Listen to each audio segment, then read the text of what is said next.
Good afternoon, everyone. Welcome on the second webinar. Thank you very much for your time to participate on this online session, which will be dedicated to edge computing and on-edge solutions. My name is Lenka. I'm representative of DataFromSky. I'm here with my colleague Tom. Hello everyone, pleasure to meet you. And we are glad to introduce you the Flow Edge solution. So I think we can directly get started.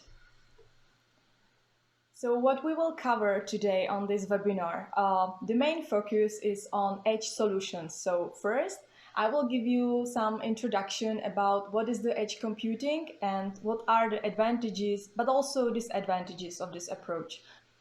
Then we will describe two edge products from our Flow family in more detail, which is TrafficEmbedded and Traffic Camera. And real use cases will follow for each solution. If you have missed our first webinar where we have introduced the Flow technology in general, then a recording from that webinar is publicly available on our website.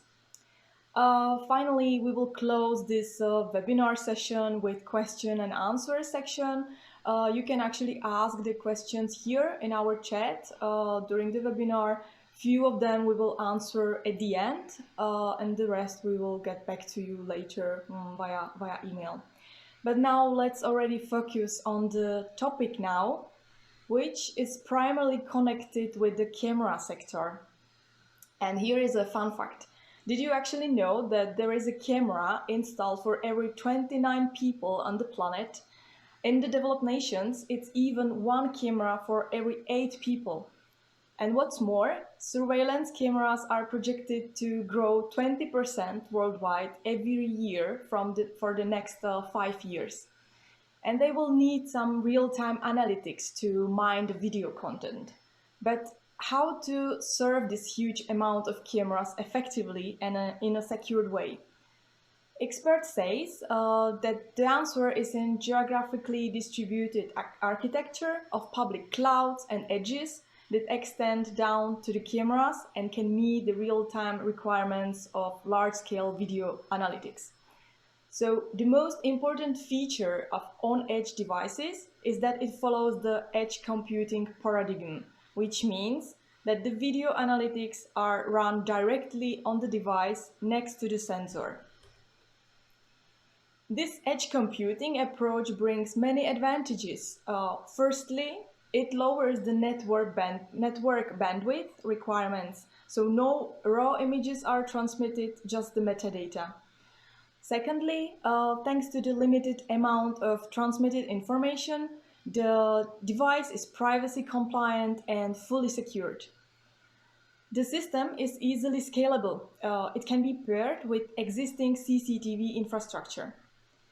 Additional cameras can be easily deployed also in the field where the internet connection is poor, thanks to LoRa or Ethernet connection. And finally, the edge computing networks can greatly reduce the latency and enhance the performance thanks to placing this computational power right next to the sensor. But of course, each solution has also its weaknesses. So edge devices have and must have compact size, and therefore there are limitations in cooling and powering. It means that the AI power must be limited in comparison with a server-side solution, such as our Traffic Enterprise system. So for example, modern cameras support PoE. That stands for Power over Ethernet. It means only one cable is required for data transmission and power supply. The original PoE standard provides up to 15.4 watt. And this is a really small portion of energy for image processing with deep neural networks. The most powerful embedded processor from NVIDIA, Xavier, which is inside of our TrafficEmbedded unit, has a power consumption of 35 watts. This is already 2 times more than in case of the standard AI camera. So it is capable of running much more complex image processing algorithms in the real time. From the opposite direction, the server-based solutions don't have such big restrictions. You can build the system on the most powerful hardware available today.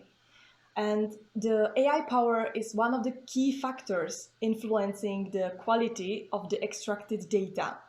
And let me show you why.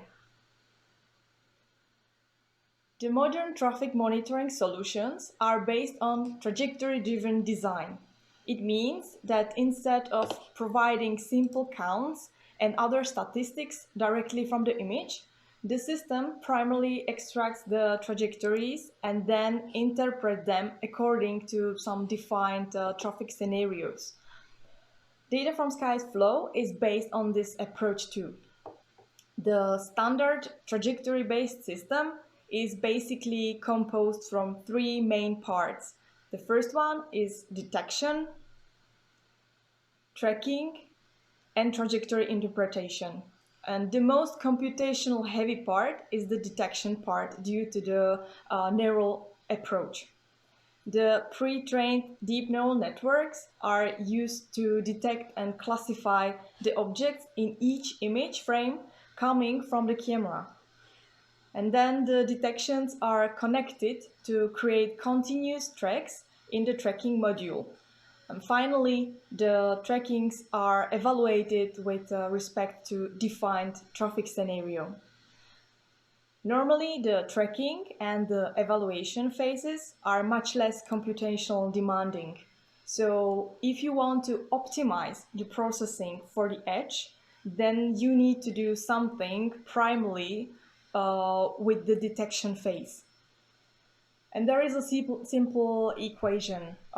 Higher resolution and higher FPS lead to higher computational needs in the detection. Therefore, to be able to process everything on the edge device, there must be a data reduction in the input images. So to ensure this, the AI on the edge detects and classifies the object in a lower image resolution than in which camera actually acquires the images. And there is another key fact. The state-of-art deep neural network needs at about 32 times 32 pixels to recognize the object in the picture. But what does it mean in practice?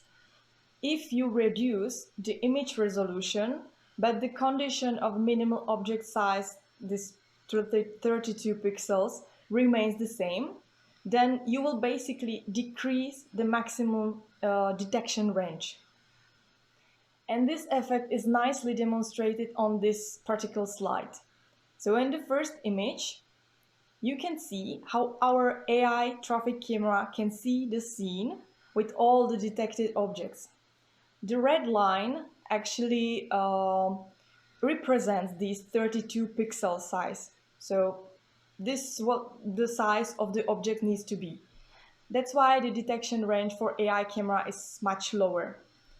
And in the middle, you can see the same situation for our TrafficEmbedded unit. And finally, for the GPU-based traffic enterprise solution, where the AI power is numerous times higher.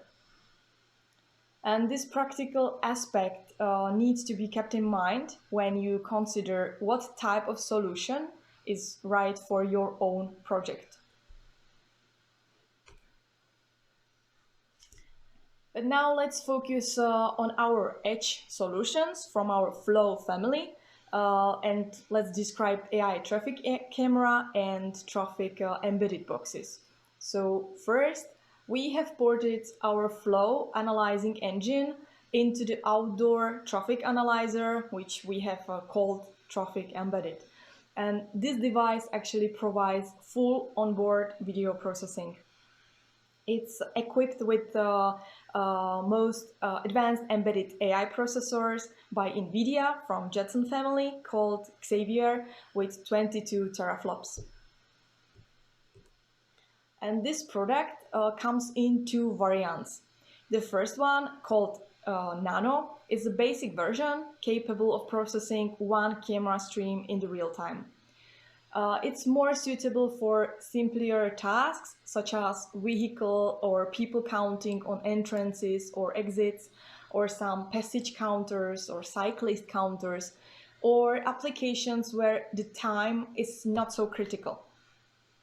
The second variant is called macro and is equipped with more powerful processor, Jetson Xavier, and it's capable of processing up to 6 camera streams in real time. The macro units are suitable for more complex scenarios, such as intersections with more lanes, or highways where the average speed is higher, or in busier public spaces. It's also more recommended in scenarios where more detailed data is required, like speed or distances between objects or license plate recognition, etc., etc. And this is how the physical unit of TrafficEmbedded actually looks like. It's a standard outdoor cabinet with IP66, and inside there is a main AI processor. Next to it is the PoE switch, standardly with 3 PoE ports available for the cameras, but it's possible to replace it with a switch with more ports. And below the main AI processor, you can find the power supply. The input power is 100 to 240 volt AC, but it again can be adjusted. The operating temperature of the embedded device varies from -20 up to 50 degrees Celsius. Optionally, the LTE modem or Wi-Fi router can be added, and embedded unit is also prepared to be connected to IoT network via LoRa module. The embedded unit should be or is supposed to be installed on street light poles or some masts, or even attached to a building. The maximal recommended distance for connected camera is 25 meters. In case there is no permanent powering on the light poles, it's possible to power it via external battery source with operating time up to 16 hours. And the unit provides secure connectivity options, including VPN or HTTPS. But enough of this very technical part. I would like now to give my word to Thomas, who will show you some real examples and explain into which scenarios the embedded units fit the most and how it can be deployed. Thank you, Lenka, for this bit more technical but still important introduction of embedded unit. I will just share my screen with you and will show you what is the ideal use case for the TrafficEmbedded unit. Let's wait until it loads up. So right now I'm already connected to the embedded unit, and here is actually one camera pointing towards the road, and that's actually ideal position or ideal view for the embedded unit. It's not too big but not too small. It's really ideal position. Now let's have a look on what can be achieved on such an environment. So as I was explaining already, on the left side we have the basic menu. Let's hide it for now. Here we have the camera view, and on the right side there is an operating space where we are actually setting up all the filters. Here we see all the detected objects, and those colors represents individual trajectories which were detected. We can turn them on and off just over here. So now we won't see any car trajectories and so on. And we can really adjust the view according to our needs. We don't want to see the color and the object ID, just to see the classification. So really we can see that there are cars coming. All right. Let's say that we want to know how many and what type of vehicles are actually going through these two lanes. So simply we will just create a gate over here, passing both lanes, and we will drag and drop that gate into a working space. And that's almost done. So we see that there were 1,262, 63 vehicles passing this particular gate. What we can do to better interpret the data, we will apply a widget towards this filter, and let's say we will add the distribution filter. All right, let's leave it like it is. What happens here? We have a widget. A dashboard, and we have a new widget on the dashboard about distribution. So we can really see that there were more than 1,000 cars, 12 buses, more than 200 light vehicles, 17 heavy vehicles, etc., etc. And that's obviously adjusted live according to what is actually happening on the road. So that was the simple counter. But let's see, here we have a vehicle park. There is some small parking space. So, and we want to be informed when and how long cars are parked over here. So what we will do, we will just create a zone over here, just like this. And we have a zone, beautiful zone, great. Let's rename it to parking. And again, we drag and drop it to the workspace.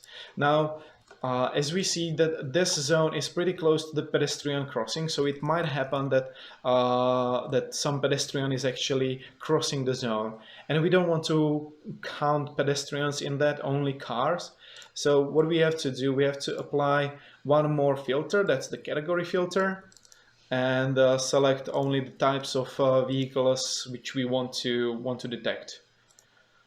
And now we connect this category filter with the parking zone, and we see that there were like 18 objects detected in the meantime.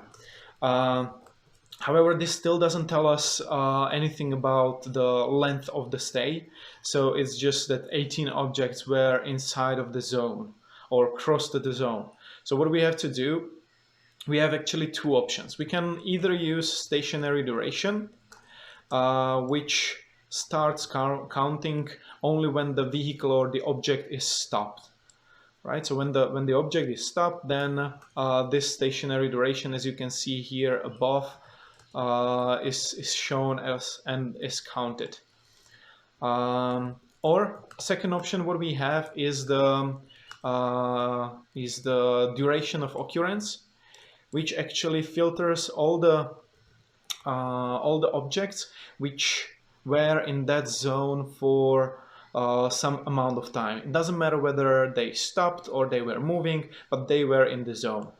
So for this example, I will use the duration of occurrence, and I will set that I'm interested into objects which are in the zone for more than, I don't know, let's say 60 seconds, so more than a minute. And we will connect it with the parking zone. And we see that out of those 20 detected objects, only 6 of them were in the zone for more than 60 seconds. So we can consider that there were 6 cars parked. If you want to know when and how long, for that we can use a widget. For example, a table widget over here.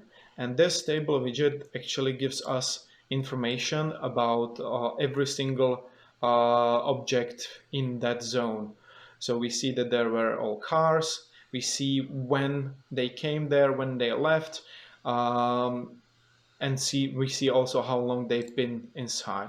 We can actually change the columns, so we don't want to see the license plate or the ID of the object, or we don't want to know the color, and speed is not interesting for us. Apply the settings, and here we have adjusted table. We can obviously export the table into an Excel file and further analyze it, do some kind of filters, graphs, etc. One more thing, what we can use over here, that's the statistical value. And the statistical value will give us another widget to the dashboard, which is the duration of occurrence. I set it for duration of occurrence, and here we see that the minimum was 141 seconds, the maximum is 306 seconds, median is also 306, and average is 284 seconds. So that's the time, how much time objects spent in that zone. That's what we have just set over here. All right. Let's do one more thing. We can see here that there is some congestion happening, that there are many cars actually. So let's create a sensor for that as well. Let's create a zone over here, just like this.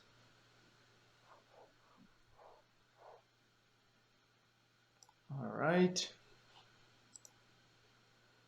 And here we have a zone for the one lane where we want to detect congestion or traffic jams.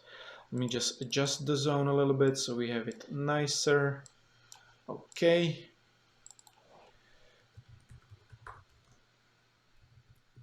Congestion zone, and let's again drag and drop this zone to the workspace. And we see that in total there were almost 600 objects passing this zone. Okay, that's good.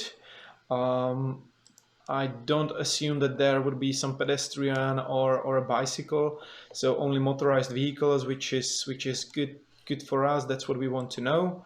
So let's do one more thing, and let's be informed when there are too many cars for too long. So right now we see that there are almost 600 objects in that zone. In total there were.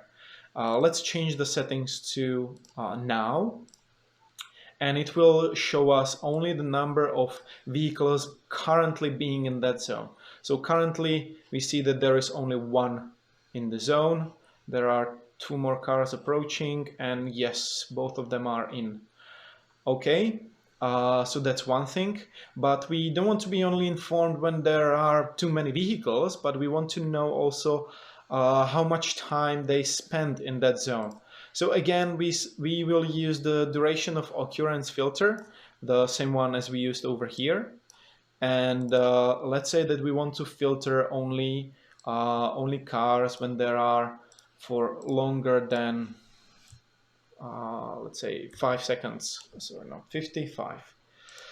Apply the settings connected with the zone filter, and we see that currently there is a 0 car more than 5 seconds, and it's still 0 because there is no congestion happening right now.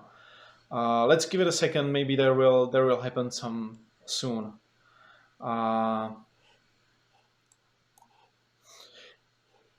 Anyway, in general, what would happen if here would be some higher number? Then we can really say that there are more cars in that zone and congestions are happening. We can actually apply a widget, a value widget to this filter, and let's add there a color. So if it's above 5, sorry, no, let's say above 4, or yeah, let's say 5. Then make the color red. And what happened here, I created another widget on the dashboard with a simple value, and we see that currently there are 6 vehicles in that zone, 5, and it's red colored because it's above 5. So there are probably congestions happening. Now it's a bit more fluent, so everything is fine. Let's do one more thing, one more beautiful thing on over here, and let's add the trajectory view widget over here to the category. What will happen now? Now we will have this beautiful camera view on the dashboard. Let's just reorder it a little bit so we have it more logically. All right, like this, here, and here. Beautiful. And here we have a nice and beautiful dashboard from this embedded unit, from this one camera. There is only one camera connected to this unit, seeing also the view of the camera, seeing whether there is congestion happening here in this lane, seeing the average time, how much time vehicles spend here on this parking lot, having also details about the parking and also the distribution of all the vehicles passing these two lanes. All right, I think that's probably enough for this showcase of what can be achieved with the embedded unit. Now, word back to you, Lenka. Okay, great, Thomas. So thanks a lot for this real demonstration. And now let's continue in the presentation a little bit.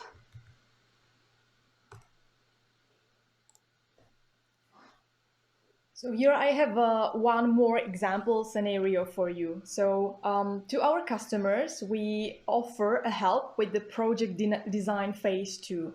It means that we can help you to find the best solution for your project. It means how many cameras will be needed, or what type of cameras, or which solution will be better. Should I use the edge devices or the centralized one?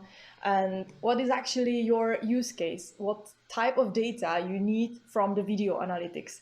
So all of that we can help you to answer, as in this example, where the requirement was to receive real-time classified counts and turning movements. And here we have created a solution only with one panoramic camera and one embedded macro unit, which can actually analyze the whole red area, as you can see.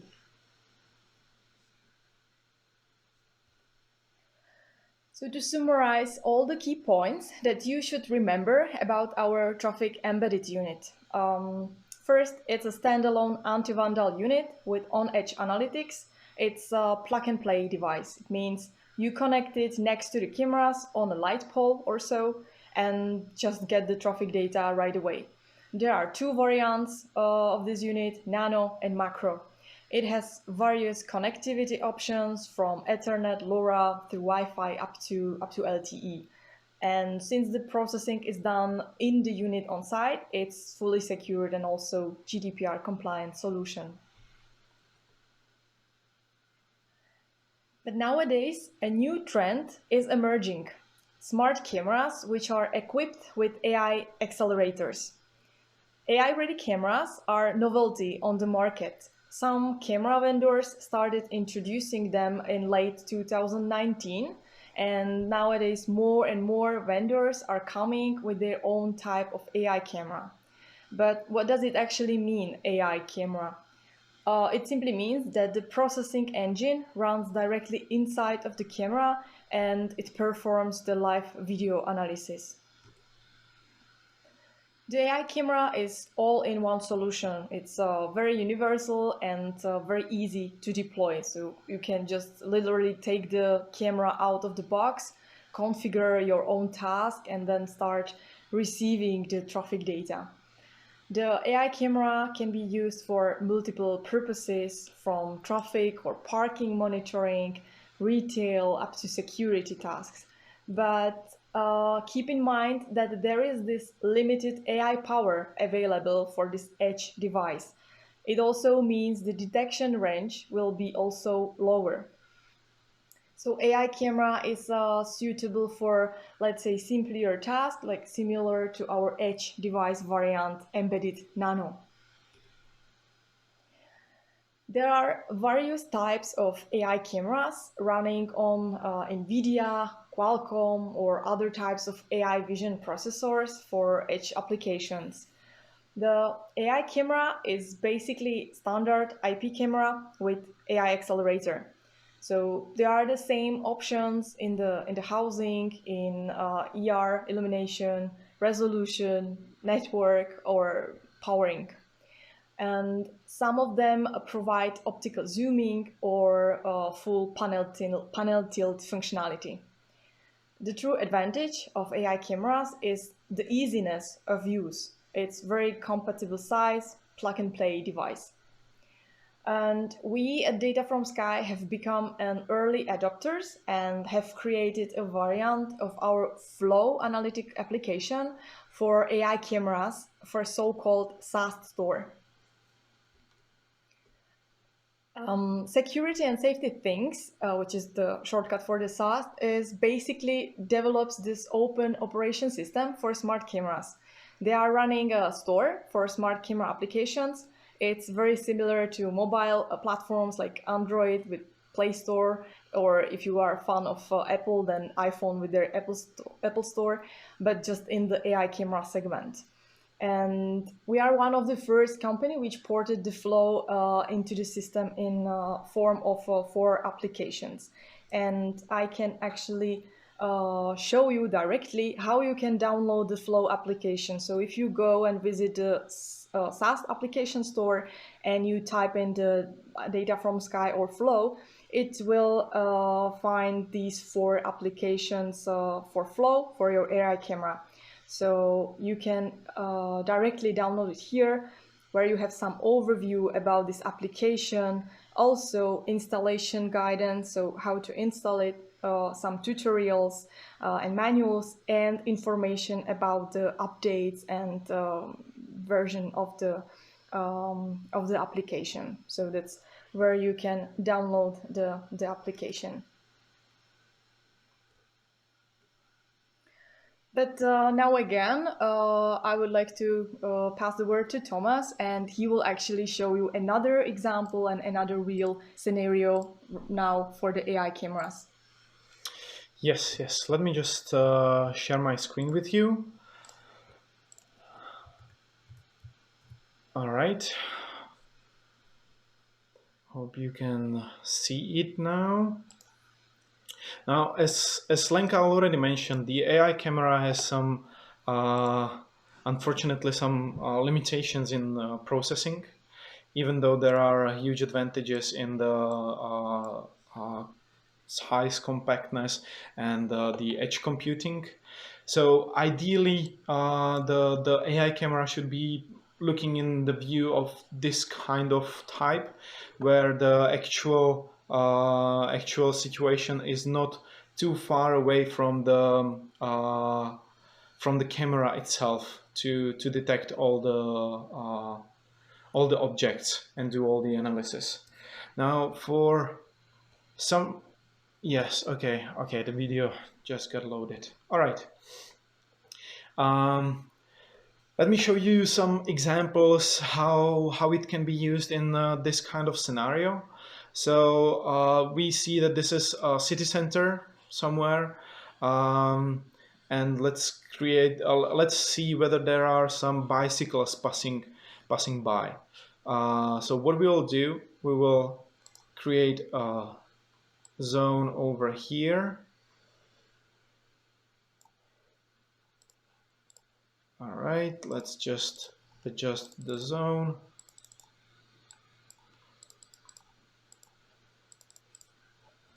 Okay. And we want to know how many bicycles passed through this zone. So let's just drag and drop the zone over here. Okay. And we see that there were 761 objects, so pedestrians including bicycles. We don't want that, so let's apply the category filter over here to see only, bicycle. And what we have now, if we connect those 2 filters, we'll see that through, from this 672, there were 77 bicycles. We can see all their trajectories over here. So that's great, awesome. But it is not prohibited for bicycles to go through this pedestrian zone. Uh, but what is prohibited is to ride on the bicycle. Like this gentleman over here is riding the bicycle, and he should be pushing it through, not riding it. So what we obviously these riders are much faster than pedestrians. So what we can do, we can apply a speed filter for detecting the fast moving bicycles. And let's add minimum, and now let's just change it to something like this. Um, the speed right now is in kilopixels per hour. So how many pixels in hour the object will pass. Um, but so it is not 100% accurate on the real time, like kilometers per hour. In the next version there will be kilometers per hour, just for you to not to be afraid that there is 200 and 120 and I'm applying it for the pedestrians. Let's just connect it with a category filter, and we see that there were 10 bicycles actually being faster than standard pedestrians. So they most probably were driving through the zone instead of pushing the bicycle. So that is one use case how it can be used over here. And as I can see the view, there is one more thing which I can think of. And here we actually see a supermarket, a window. All right, let's just wait for the picture to load back again.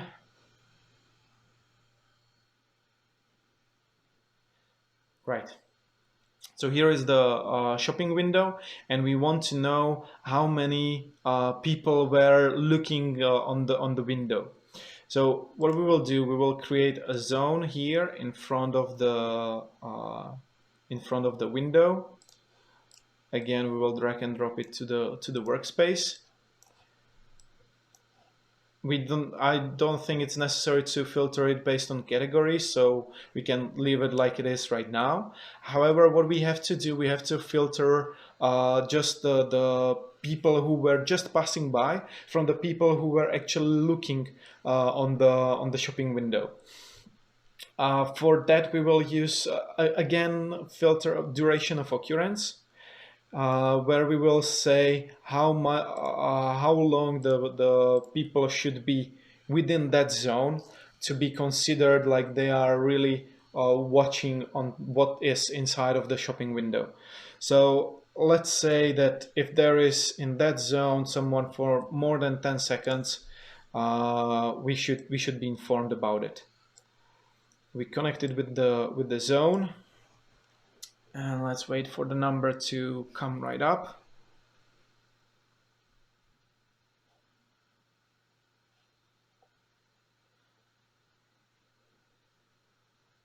All right. Yeah, first for the slowdown, that's due to my computer. It has some limitations on computer power, and already doing these filters, sharing my screen, and live streaming. That's obviously a lot for it. But anyway, here at the end of the day, it's 51 pedestrians who were in this zone for more than 10 seconds, so we can actually consider them as looking into this shopping window. And obviously, these are just filters, and we can apply widgets to those filters to have a beautiful dashboard, as I showed on the for the other video. For example, we can use here the simple value to know when they are happening, or when or sorry, how many people were actually in that zone. So here we have the value, We can use, what else? Let's say statistical value for the speed, which will actually give us this beautiful chart about speed. What was the minimum speed, maximum, average, and median of speed inside of this zone for cyclists, as we wanted to measure, and so on. We really can play around and apply the widgets basically in the same way as I showed on the previous video.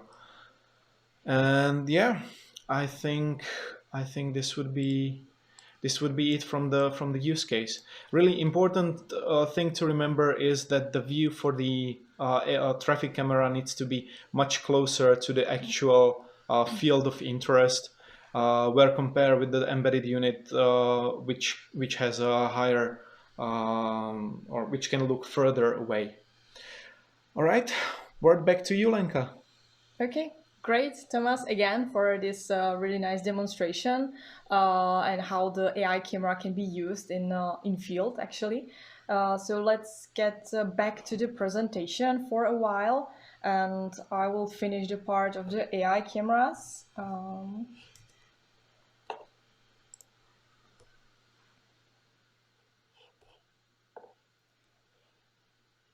And as mentioned earlier, we provide also this service of initial design and project proposal to find the best fitting solution for your project needs. Again, here is one case where the requirement was to detect and track pedestrians on the crossing, and also to count and track vehicles on the bridge. So for this scenario, we proposed using two AI traffic cameras mounted on a light pole on the bridge. Let's summarize all the key points that you should remember for the AI traffic cameras. So what is it? It's all in one solution, easy to deploy, and it can be used in multiple areas from traffic monitoring, parking, up to people counting. But because of its compact size, it also has a limited AI power. And last, you can download a Flow application for AI-ready cameras already on the SaaS application store. And that's actually it for this part. Now we came to the last part of the webinar, where are some question and answers. So actually, during the course of time when Thomas was presenting you some real use cases, I looked into our chat and gathered some of the questions that occurred there. We are not able to answer all of them, of course, so we will get back to you later on. But some first that occurs there. I will directly start with the first one. What bandwidth consumes the TrafficEmbedded unit? It actually depends on the data or results that you want to receive.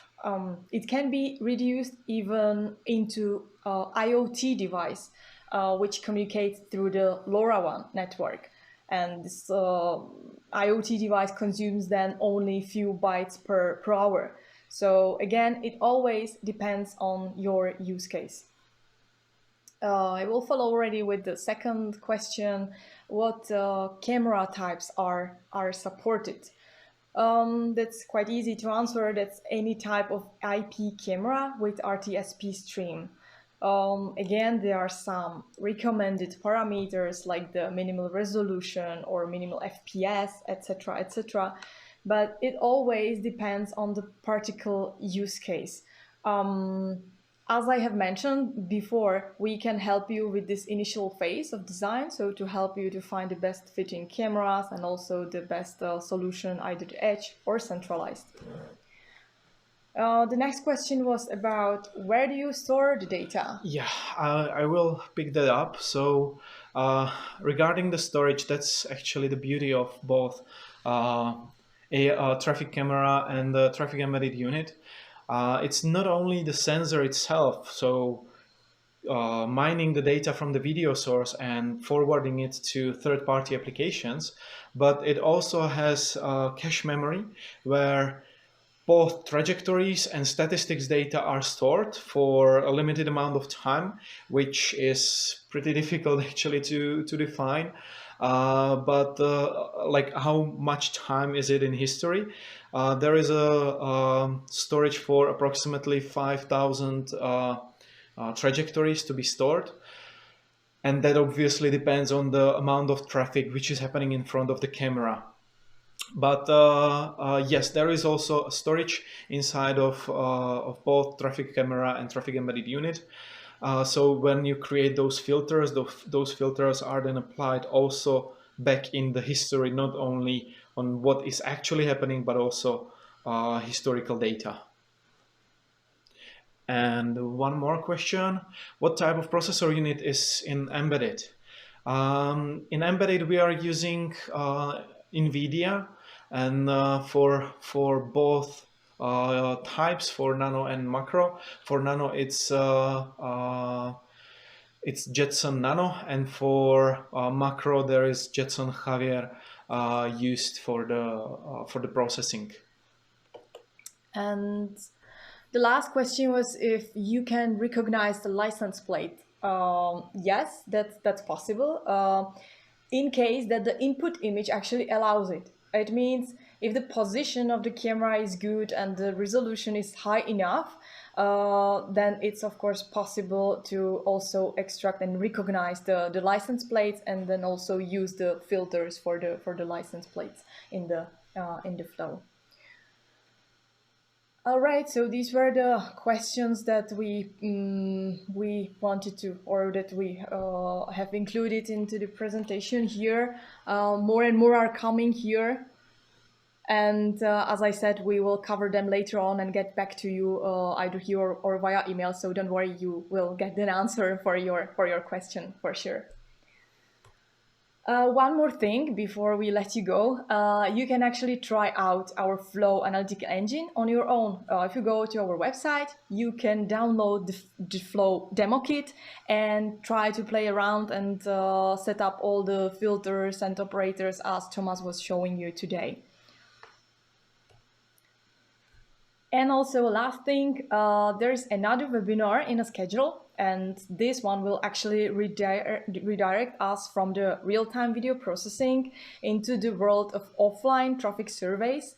And we will have actually a guest speaker, our partner company from Netherlands, Roelofs.